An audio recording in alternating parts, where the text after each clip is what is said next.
In the spring of 2002, my wife Sally and I took a medical trip to Guatemala. In Guatemala, we were assigned to provide medical care at a small little town in a remote area, in a town called Chamagua. Chamagua was interesting because it was a town of 350 people in a place in which there were very little in the way of resources. No electricity, no utilities, just not very much except each other. I recall very well one of the first days that we were conducting clinic in Chamagua, and a woman came to see me, an older woman, actually not so much older, she looked far beyond her years of 50, and her complaint was back pain.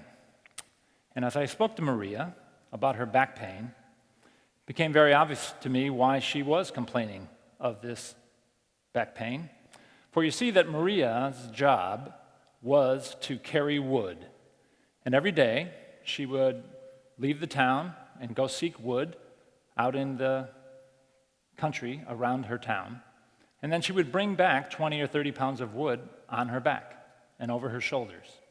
And she did that every day, sometimes twice a day, for many decades. You see, that was Maria's job. Her job was to carry the wood. And as I spent more time in the town, I found out that that was the case for all of the citizens of Chamagua. Their job was very clear, and they knew what their jobs were to be, which was to do what was good for their community. Every person you see had a job, and a job that they needed to conduct and to do well in order for their community to be successful. And they were very successful and very productive, very efficient. We left Chamagua, having done our duty as medical providers, but I was left with a question. And the question that occurred to me was, why would this little town have such exceptional performance when it had very few in the way of resources, very few of what we would call modern conveniences today? Let's fast forward to 2010. And in 2010, I'm now a hospital executive.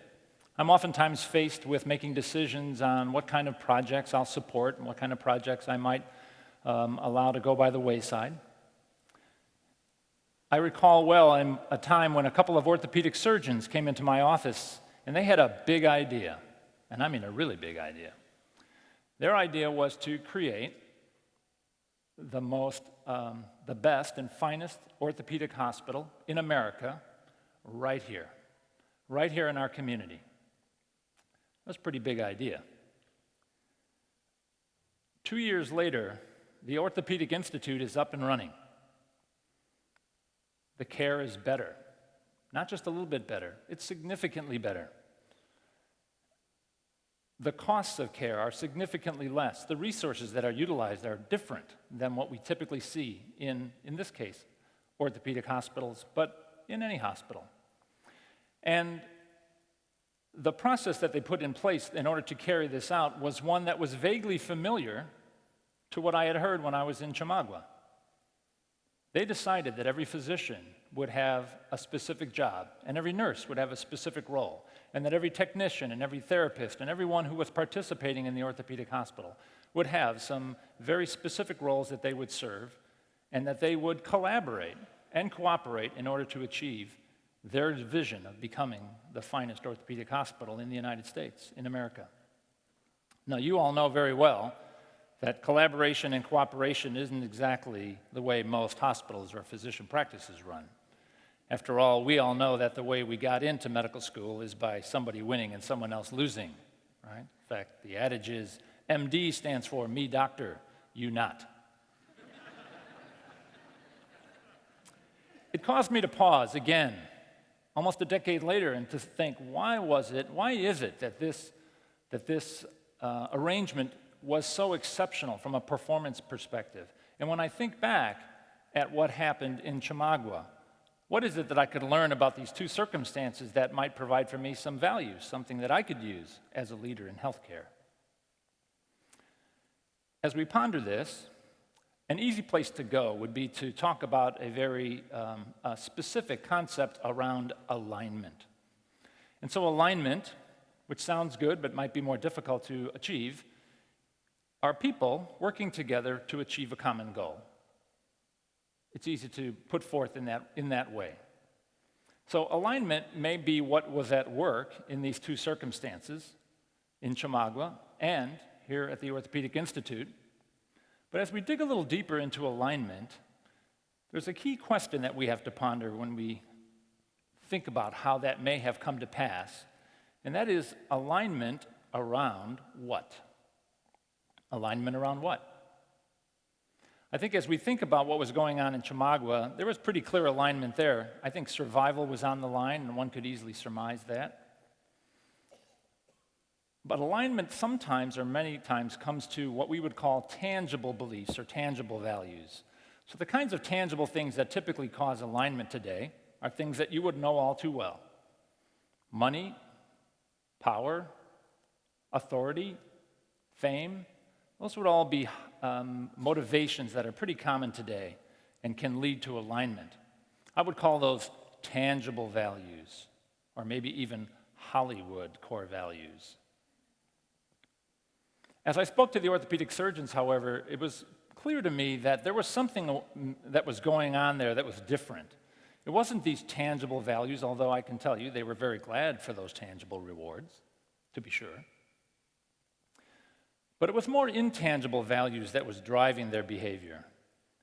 It was the intangible values of doing something significant, the intangible value of providing for others, generosity, the trust and respect of working in a collaborative way with people that they were providing care and services to.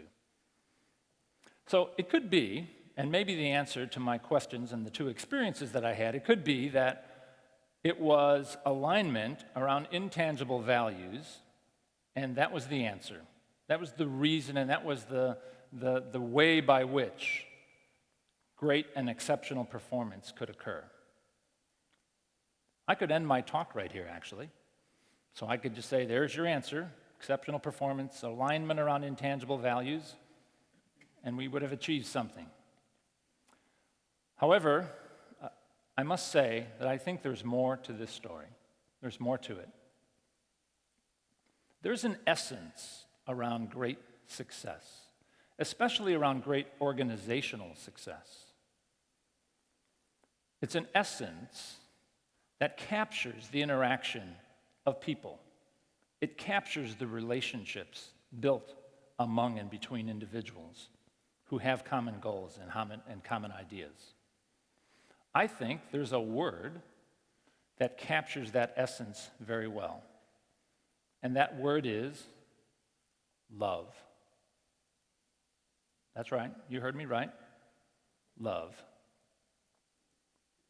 Love is that essential, most powerful of human emotions that can truly and does truly capture all of the intangible values and all the intangible beliefs and the rewards that can come from people working together to achieve greatness.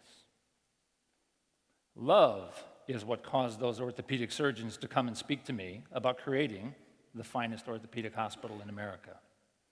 Love is what great leaders bring to the table when they're leading great companies. And the truth is that love is what caused Maria to carry wood on her back and on her shoulders every day for her entire adult life. Love is the overriding and the underlying factor, an essential element of that puzzle of performance. So what do we do now? What do we do about this? Well, I think it's simple.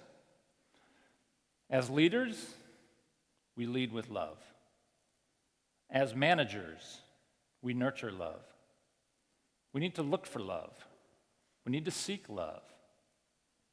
And probably most importantly, we need to create love, and we need to be in love whenever and wherever we can. Love is that essence that can bring us to success in our communities, our companies, and in our lives. We need to let love work, because it does. Thank you very much.